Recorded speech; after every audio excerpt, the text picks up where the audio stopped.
ಓಂ ಸದ್ಗುರುನಾಥ ಶರಣಂ ಜಯ ಜಯ. ಓಂ ಸಚ್ಚಿದಾನಂದ ಶರಣಂ ಜಯ ಜಯ. ಎಲ್ಲರಿಗೂ ನನ್ನ ನಮಸ್ಕಾರಗಳು. ಜ್ಞಾನೇಶ್ವರಿ ಗೀತಾಮೃತ. ಕೃಷ್ಣ ಪರಮಾತ್ಮನು ಅರ್ಜುನನಿಗೆ ಜ್ಞಾನೋಪದೇಶವನ್ನು ಮಾಡ್ತಾ ಇದ್ದ. ಅದರಲ್ಲಿ 4 ವಿಧದ ಭಕ್ತರುಗಳನ್ನ ಯಾರ್ಯಾರು ಯಾವ ರೀತಿಯಲ್ಲಿ ನನ್ನ ಭಕ್ತರಾಗಿದ್ದಾರೆ ಅನ್ನೋದನ್ನು ವಿವರಣೆಯನ್ನು ಕೊಡ್ತಾ ಇದ್ದ. ಇವರಿಷ್ಟು 4 ಜನರಲ್ಲಿ ಜ್ಞಾನಿ ಭಕ್ತನೇ ನನ್ನ ನಿಜವಾದ ಭಕ್ತನು, ಯಾಕಂದರೆ ಅತ್ಯಂತ ಪ್ರಿಯನು ನನಗೆ. ಯಾಕಂದರೆ ಅವನು ಇಂಥ ಜ್ಞಾನಿ ಪುರುಷನು ವಿಷಯಗಳೆಂಬ ಭಯಂಕರ ಅರಣ್ಯದಲ್ಲಿ, ಅಂದರೆ ವಿಷಯಗಳೆಂಬ ಭಯಂಕರ ಅರಣ್ಯದಲ್ಲಿ ಕಾಮಕ್ರೋಧಗಳೆಂಬ ವಿಕಾರಗಳನ್ನು ಉಂಟು ಮಾಡುವ ಸಂಕಟಗಳಿಂದ ತನ್ನನ್ನು ರಕ್ಷಿಸಿಕೊಂಡು ನಿರ್ಮಲ ವಾಸನೆ ಎಂಬ ಪರ್ವತದ ಮೇಲೆ ಪ್ರವೇಶಿಸುವನು. ಇಲ್ಲಿ ಕಥೆಗಳ ಮೂಲಕ ಬರುವಂತೆ, ಉದಾಹರಣೆಗಳ ಮೂಲಕ ಬರುವಂತೆ ವಿಚಾರಗಳನ್ನ ತಿಳಿಸ್ತಾ ಇದ್ದಾರೆ. ಆದರೆ ಇಲ್ಲಿ ಸಂಕ್ಷಿಪ್ತವಾಗಿ ನೇರವಾಗಿ ಏನು ಹೇಳ್ತಾರೆ ಅಂದರೆ, ಈ ವಿಷಯಗಳನ್ನ ಹತೋಟಿಯಲ್ಲಿ ಇಟ್ಕೊಂಡಿರ್ತಾನೆ, ವಿಷಯ ವಾಸನೆಗಳನ್ನ ತಡೆದಿಟ್ಕೊಂಡಿರ್ತಾನೆ. ಕಾಮಕ್ರೋಧಗಳು ವಿಕಾರವನ್ನು ಉಂಟು ಮಾಡ್ತಾವಲ್ಲ, ಕಾಮಕ್ರೋಧಗಳು ಅವುಗಳ ಮೇಲೆ ತನ್ನ ವಿಜಯವನ್ನು ಸಾಧಿಸಿರ್ತಾನೆ.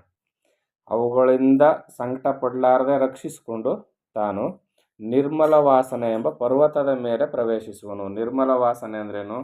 ಯಾವುದೇ ಬಯಕೆಗಳಿಲ್ಲದಂಥವನಾಗಿ ಕೇವಲ ಪರಮಾತ್ಮನ ಒಂದು ಚಿಂತನೆಯಲ್ಲಿ ಇರುವವನಾಗಿರ್ತಾನೆ. ನಂತರ ವೀರಶ್ರೇಷ್ಠನಾದ ಅರ್ಜುನ, ಆತನು ಸತ್ಸಂಗವನ್ನು ಉಳ್ಳವನಾಗಿ ಕರ್ಮ ಸನ್ಯಾಸವೆಂಬ ಡೊಂಕಾದ ದಾರಿಯನ್ನು ಒಂದು ಕಡೆ ಬಿಟ್ಟು ಸರಳವಾದ ಸತ್ಕರ್ಮಯೋಗವೆಂಬ ರಾಜಮಾರ್ಗದಲ್ಲಿ ನಡೆಯುವನು. ಅಂತಹವನು 100 ಜನ್ಮಗಳವರೆಗೂ ಆ ಮಾರ್ಗದಲ್ಲಿಯೇ ಪ್ರವೇಶ ಮಾಡುತ್ತಿರುವನು. ಆ ಪ್ರವಾಸದಲ್ಲಿ ತನ್ನ ಪಾದಕ್ಕೆ ಆಸೆ ಎಂಬುವ ಪಾದರಕ್ಷೆಯನ್ನು ಹಾಕಿಕೊಳ್ಳುವುದಿಲ್ಲ. ಇಂತಹ ಸ್ಥಿತಿಯಲ್ಲಿ ಫಲವನ್ನು ಕುರಿತು ವಿಚಾರ ಮಾಡುವುದಕ್ಕೂ ಸಹ ಸ್ಥಾನವೆಲ್ಲಿದೆ? ಈತನು 100 ಜನ್ಮಗಳನ್ನ ಎತ್ತುತ್ತಾನೆ. ಯಾರು?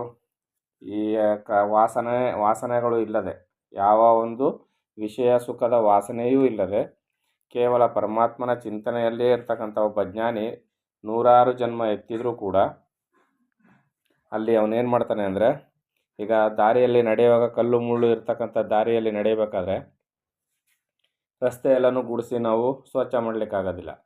ಅದಕ್ಕೆ ಇಲ್ಲಿ ಕಾಲಿಗೆ ಪಾದರಕ್ಷೆಯನ್ನು ಹಾಕ್ಕೊಂಡು ನಡೀತಾರಲ್ಲ, ಈ ರೀತಿಯಲ್ಲಿ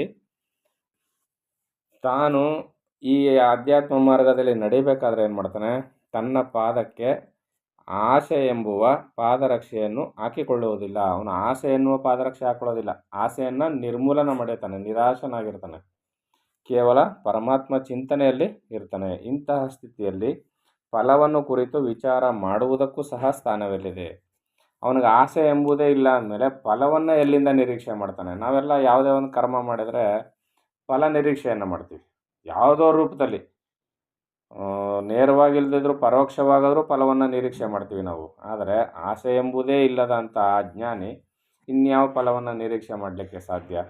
ಅದರಿಂದ ಅವನು ನಿರಾಶನಾಗಿರ್ತಾನೆ. ಆತನು ಈ ರೀತಿ ಜನ್ಮದಲ್ಲಿಯೂ ಶರೀರವನ್ನು ಧರಿಸಿಕೊಂಡು ಮಾಯೆ ಎಂಬ ರಾತ್ರಿ ಕಾಲದಲ್ಲಿ ವಾಸನಾ ಸಂಘವನ್ನು ತ್ಯಜಿಸಿ ಕರ್ಮಯೋಗ ಮಾರ್ಗದಲ್ಲಿ ಒಬ್ಬನೇ ವೇಗವಾಗಿ ಹೋಗುತ್ತಿರುವನು. ಆ ಸಮಯದಲ್ಲಿ ಕರ್ಮಕ್ಷಯವಾಗಿ ಜ್ಞಾನವೆಂಬ ಬೆಳಕಾಗುತ್ತದೆ. ಗುರುಕೃಪೆ ಎಂಬ ಫಲ ಉಂಟಾಗಿ ಉಷಕಾಲ ಉಂಟಾಗಿ ಜ್ಞಾನಸೂರ್ಯನ ಕಿರಣಗಳು ಬಂದು ಆತನ ಮೇಲೆ ಬೀಳತೊಡಗುತ್ತವೆ. ಇಲ್ಲಿ ಗುರುವಿನ ಕೃಪೆ ಆಗುತ್ತೆ. ಈ ರೀತಿಯಾಗಿ ನಿರಾಶನಾಗಿ ಯಾವ ಬಯಕೆಗಳು ಕಾಮನೆಗಳು ಇಲ್ಲದೆ ಕೇವಲ ನಿಷ್ಕಾಮ ಕರ್ಮವನ್ನು ಮಾಡ್ತಾ ಇದ್ದಂಥ ಈ ವ್ಯಕ್ತಿಗೆ ಗುರುವಿನ ಕೃಪೆ ಆಗುತ್ತೆ. ಗುರು ಕೃಪೆ ಆಗಬೇಕಾದ್ರೆ ಏನು ಸಾಮಾನ್ಯವಲ್ಲ. ಕೇಳಿದೊಡನೆ ಗುರು ಕೃಪೆ ಆಗ್ಬಿಟ್ಟು ನಾನೇನೋ ಸಾಧಿಸ್ಬಿಡ್ತೀನಿ, ಗುರು ಏನೋ ಕೊಟ್ಬಿಟ್ಟ ಅಂತ ಅಲ್ಲ. ನಿಜವಾಗಿಯೂ ಗುರು ಕರುಣೆ ಸಿಕ್ಕಬೇಕಾದ್ರೆ ಬಹುಜನ್ಮಗಳ 100 ಕೋಟಿ ಜನ್ಮದ ಸುಕೃತದ ರಾಶಿ ಫಲವನ್ನು ಕೊಡಬೇಕಂತೆ ಗುರು ಕೃಪೆ ಆಗಬೇಕಾದ್ರೆ. ಆ ರೀತಿಯಲ್ಲಿ ಗುರು ಕೃಪೆ ಯಾವಾಗ ಆಯಿತು ಆಗ ನಮಗೆ ಜ್ಞಾನ ಸೂರ್ಯನ ಬೆಳಕಾಗುತ್ತದೆ. ಅಂದರೆ ಜ್ಞಾನ ಉದಯ ಆಗೋದು ಯಾವಾಗ? ಗುರು ಕೃಪೆ ಆದಾಗ, ಗುರುವಿನ ಮಾರ್ಗದರ್ಶನದಂತೆ ನಾವು ನಡೆದು ಸಾಧನೆಯನ್ನು ಮಾಡಿದಾಗ. ಆಗ ಆತ್ಮನ ದೃಷ್ಟಿಯ ಮುಂದೆ ಭೇದ ಭಾವಗಳಿಲ್ಲದ ಏಕತ್ವವೆಂಬ ಸಂಪತ್ತು ಪ್ರಕಟವಾಗುತ್ತದೆ. ಈ ರೀತಿಯಲ್ಲಿ ಯಾವಾಗ ಜ್ಞಾನವಾಗುತ್ತೋ ಇಲ್ಲಿ ಪರಮಾತ್ಮನೊಬ್ಬನೇ ಸತ್ಯ, ಮಿಥದ್ದೇನೂ ಇಲ್ಲ ಅಂತ ಅಸತ್ಯ ನಮಗೆ ಅರಿವಿಗೆ ಬರ್ತದೆ. ಇಂತಹ ಸ್ಥಿತಿಯಲ್ಲಿ ಆತನು ದಿಟ್ಟಿಸಿ ನೋಡುವ ದೃಷ್ಟಿಯಲ್ಲೆಲ್ಲ ಕೇವಲ ನಾನೇ ಕಾಣಬರುತ್ತೇನೆ. ಅಂದರೆ ಕೃಷ್ಣನೇ ಕಾಣ್ತಾನೆ ಅಂತ ಅಲ್ಲ, ಆ ಚಿನ್ಮಯನಾದ ಆ ಸಚ್ಚಿದಾನಂದ ಮೂರ್ತಿಯೇ ಕಾಣಬರ್ತಾನೆ. ಅಂದರೆ ತನ್ನನ್ನೇ ತಾನು ನೋಡ್ತಾ ಇರ್ತಾನೆ. ಮತ್ತು ಆತನು ಯಾವುದಕ್ಕೂ ನೋಡದೆ ಪೂರ್ಣ ನಿಶ್ಚೇಷ್ಟಿತನಾಗಿಯೂ ಶಾಂತನಾಗಿಯೂ ಇದ್ದರೂ ಹೃದಯದಲ್ಲಿ ಕೇವಲ ನಾನೇ ಭಾವಿಸುತ್ತೇನೆ. ಆತನಿಗೆ ನನ್ನ ಹೊರತು ಮತ್ತೇನೂ ಕಾಣುವುದಿಲ್ಲ. ಈಗ ಜ್ಞಾನಿ ಪುರುಷನ ಏನು ಮಾಡ್ತಾನೆ? ಜ್ಞಾನಿಯಾದಂಥವನು ಏನನ್ನೂ ಭಾವಿಸೋದಿಲ್ಲ, ಪರಮಾತ್ಮನ ಧ್ಯಾನವನ್ನು ಮಾಡೋದಿಲ್ಲ, ತನ್ನಷ್ಟಕ್ಕೆ ತಾನಿರ್ತಾನೆ ಅಲ್ವಾ. ಆ ತನ್ನಷ್ಟಕ್ಕೆ ಇದ್ದವನನ್ನು ಪರಮಾತ್ಮನೇ ಧ್ಯಾನ ಮಾಡ್ತಾನಂತೆ. ಓ, ಇಲ್ಲಿ ಜ್ಞಾನಿ ಇದ್ದಾನೆ ಅಂದರೆ ನಾನು ಇಲ್ಲಿದ್ದೀನಿ ಅಂತ ತಾನೇ ಪರಮಾತ್ಮನೇ ಅವನನ್ನು ಧ್ಯಾನ ಮಾಡ್ತಾನಂತೆ. ಆತನಿಗೆ ನನ್ನ ಹೊರತು ಬೇರೆ ಏನೂ ಬೇಕಾಗಿಲ್ಲ, ಏನೂ ಕಾಣಿಸೋದಿಲ್ಲ. ಪರಮಾತ್ಮನ ಹೊರತಾಗಿ ಮತ್ತೇನೂ ಕಾಣಿಸೋದಿಲ್ವಂತೆ ಜ್ಞಾನಿಗೆ. ಅಂದರೆ ಪರಮಾತ್ಮ ಬೇರೆ ಇದ್ದಾನೆ, ಜ್ಞಾನಿ ಬೇರೆ ಇದ್ದಾನೆ ಅಂತಲ್ಲ, ತಾನೇ ಪರಮಾತ್ಮನಾಗಿರ್ತಕ್ಕಂಥ ಆ ಜ್ಞಾನಿಯು ತನ್ನ ಸ್ವರೂಪದಲ್ಲಿ ತಾನೇ ತನ್ನನ್ನೇ ನೋಡ್ತಾ ತಾನೇ ಆನಂದಮಯವಾಗಿ ಲೀಲಾಮಯನಾಗಿ ಇರ್ತಾನೆ. ನೀರಿನಲ್ಲಿ ಮುಳುಗಿರುವ ಪಾತ್ರೆಯು ಒಳ ಹೊರಗೆಲ್ಲ ಕೇವಲ ನೀರೇ ತುಂಬಿರುವಂತೆ ಆತನು ಸಹ ನನ್ನಲ್ಲಿಯೇ ಮಗ್ನನಾಗಿರುವನು ಮತ್ತು ಆತನ ಒಳ ಹೊರಗೆಲ್ಲ ಕೇವಲ ನಾನೇ ಇರುವೆನು. ಒಂದು ದೊಡ್ಡ ಕೆರೆ ಒಳಗೆ ಒಂದು ಪಾತ್ರೆ ತಗೊಂಡೋಗಿ ಮುಳುಗಿಸ್ಬಿಟ್ರೆ ಒಳಗೂ ನೀರು, ಹೊರಗೂ ನೀರು, ಪಾತ್ರೆ ಸುತ್ತಮುತ್ತ ಎಲ್ಲ ನೀರು. ಈ ರೀತಿಯಲ್ಲಿ ಆ ಜ್ಞಾನಿ ಪುರುಷನಲ್ಲಿ ಒಳಗೆ ಹೊರಗೆ ಎಲ್ಲವೂ ನಾನೇ ಸಂಸ್ಥಿತನಾಗಿರ್ತೀನಿ. ಈ ಸ್ಥಿತಿಯನ್ನು ಶಬ್ದ ಮಾತ್ರದಿಂದ ವರ್ಣಿಸುವುದಕ್ಕೆ ಸಾಧ್ಯವಾಗುವುದಿಲ್ಲ. ಈಗ ಉಪಮೇಯ ಉಪಮಾನಗಳನ್ನ ಬೇಕಾದಷ್ಟು ಕೊಡ್ಬೋದು, ಆದರೆ ಆ ಒಂದು ಸ್ಥಿತಿ ಇದೆಯಲ್ಲ, ಕೇವಲ ಪರಮಾತ್ಮನ ಚಿಂತನೆಯಲ್ಲಿಯೇ ಮುಳುಗಿ ಹೋದಂಥ ಆ ಆತ್ಮಜ್ಞಾನಿಯ ಸ್ಥಿತಿ ಇದೆಯಲ್ಲ, ಅದನ್ನು ಇವತ್ತವರೆಗೂ ಯಾರೂ ಕೂಡ ವರ್ಣನೆ ಮಾಡೋದಕ್ಕೆ ಸಾಧ್ಯ ಆಗಿಲ್ಲ. ಆದ್ದರಿಂದ ಇಂತಹವನನ್ನು ಕುರಿತು ನಾನು ಹೇಳುವುದೇನೆಂದರೆ, ಈ ವಿಧವಾದ ಜ್ಞಾನ ಸಂಪತ್ತೆಂಬ ಭಂಡಾರವು ಆತನಿಗಾಗಿ ತೆರೆದಿರುತ್ತದೆ. ಆತನು ಆ ಜ್ಞಾನದ್ರವ್ಯವನ್ನು ಉಪಯೋಗಕ್ಕೆ ತಂದುಕೊಂಡು ವಿಶ್ವವೆಲ್ಲವನ್ನು ತನ್ನಂತೆ ಮಾಡಿಕೊಳ್ಳುವನು. ಜ್ಞಾನಿಯಾದವನು ಈಗ ತಾನು ಆತ್ಮಜ್ಞಾನವನ್ನು ಸಂಪಾದನೆ ಮಾಡ್ಕೊಂಡು ಏನು ಮಾಡ್ತಾನೆ? ತನ್ನಷ್ಟಕ್ಕೆ ತಾನು ಯಾವುದೋ ಮೂಲೆಯಲ್ಲಿ ಹೋಗಿ ಕೂತ್ಕೊಬಿಡ್ತಾನ? ಇಲ್ಲ, ವಿಶ್ವವೆಲ್ಲವನ್ನು ತನ್ನಂತೆ ಮಾಡಿಕೊಳ್ಳುವನು. ಈ ಶಬ್ದ ಭಾಳ ಮುಖ್ಯ. ಏನು ಮಾಡ್ತಾನೆ? ವಿಶ್ವದ ತುಂಬಿರುವ ಜನರೆಲ್ಲ ಅಜ್ಞಾನಮಯವಾಗಿ ಇರ್ತಾರೆ. ಯಾರೊಬ್ಬರಿಗೂ ಆ ರಜೋಗುಣ ತಮೋಗುಣದಲ್ಲಿ ಬಿದ್ದು ಒದ್ದಾಡ್ತಿರ್ತಾರೆ. ಅವರ ಮೇಲೆ ಇದನ್ನು ಪ್ರಯೋಗ ಮಾಡ್ತಾನೆ. ಈ ಜ್ಞಾನವನ್ನು ಅವ್ರಿಗೆಲ್ಲ ಕೊಡ್ತಾನೆ, ಹಂಚ್ತಾನೆ. ಈ ಜ್ಞಾನ ಎಲ್ಲವನ್ನು ತನ್ನ ಜ್ಞಾನ ಜ್ಯೋತಿಯಿಂದ ಅವರ ಅಜ್ಞಾನವನ್ನು ಕಳೆದು ಅವರೂ ಕೂಡ ಜ್ಞಾನವಂತರಾಗಿ ಬಾಳುವಂತೆ ಮಾಡಿ ಜಗತ್ತೆಲ್ಲ ಜ್ಯೋತಿರ್ಮಯವಾಗಬೇಕು. ಈ ರೀತಿಯಲ್ಲಿ ತನ್ನ ಪ್ರಯತ್ನವನ್ನು, ತನ್ನ ಜ್ಞಾನವನ್ನು ವಿಶ್ವಕ್ಕೆಲ್ಲ ಹಂಚ್ತಾನೆ. ಹಾಗೇನಾಗುತ್ತೆ? ವಿಶ್ವವೆಲ್ಲವನ್ನು ತನ್ನಂತೆ ಮಾಡಿಕೊಳ್ಳುವನು. ಇದನ್ನು ಇಲ್ಲಿ ಹೇಳ್ತಾ ಇರೋದು.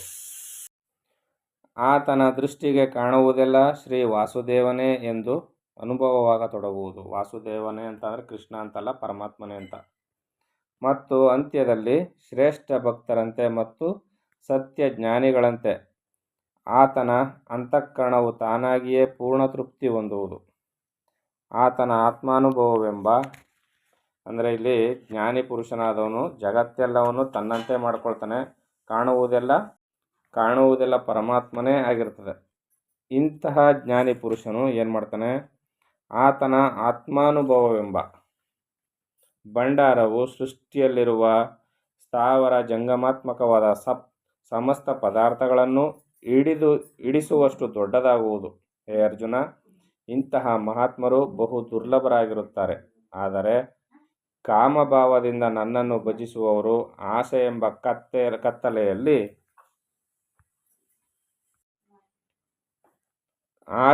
ಕತ್ತಲೆಯಲ್ಲಿ ಕುರುಡಾಗಿ ಹುಡುಕುವರು. ಆದರೆ ಇಂತಹ ತರಗತಿಗೆ ಸೇರಿದ ಭಕ್ತರು ಬೇಕಾದಷ್ಟು ಜನರಿರುವರು.